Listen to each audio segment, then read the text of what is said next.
చిన్న ఎగ్జాంపుల్ చెప్తాను, అంటే నా లైఫ్ లో నా ఇన్స్టిట్యూట్ లో అయ్యేది ఒక చిన్న ఎగ్జాంపుల్ చెప్తాను. That is about my son. నాకు ఇద్దరు సన్స్ ఉన్నారు. One is 11 years old and another is 6 years old.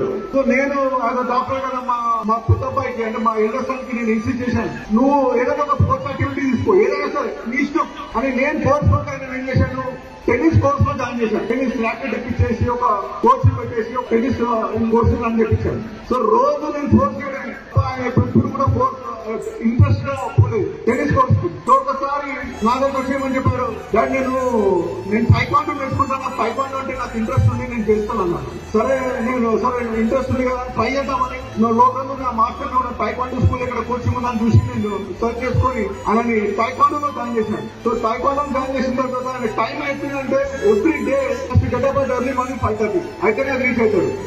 So ఇప్పుడు ఎంత ఇంట్రెస్ట్ డెవలప్ చేసిందంటే అయినంతలైనా. సో ఎవ్రీ డే 5:30 తెలంగాణ లేస్తాడు. ఈ gets up 5:30 in the morning and he practices every day and he comes back at 7:30. So that is become a schedule. Even on Sundays he doesn't miss it even on Sundays. So అట్లా habit ఒకటి form అవుతుంది. And అదే కాకుండా ఆయన maximum number of punches అంటే more than 150 punches in minute book of records ఉంటాయి.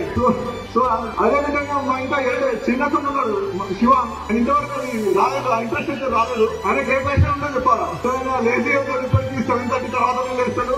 So అదే తిరుగుతాడు. సో నేను అందరికి ఒకటే రిక్వెస్ట్ చేస్తున్నా, పేరెంట్స్ అందరూ కూడా. సో మనం ఎంత ఫోన్ చేసినా వాళ్ళందరూ మాత్రం ఏం సాధించలేదు. సో అన్నట్టు అంటే వాళ్ళకి ఇంట్రెస్ట్ ఉన్న ఫీల్డ్ లో వాళ్ళకి ఇంట్రెస్ట్ ఏదైతే జనరేట్ అవుతుందో ఖచ్చితంగా వాళ్ళు సక్సెస్ అవుతుంది. So thank you very much అండి. Thank you.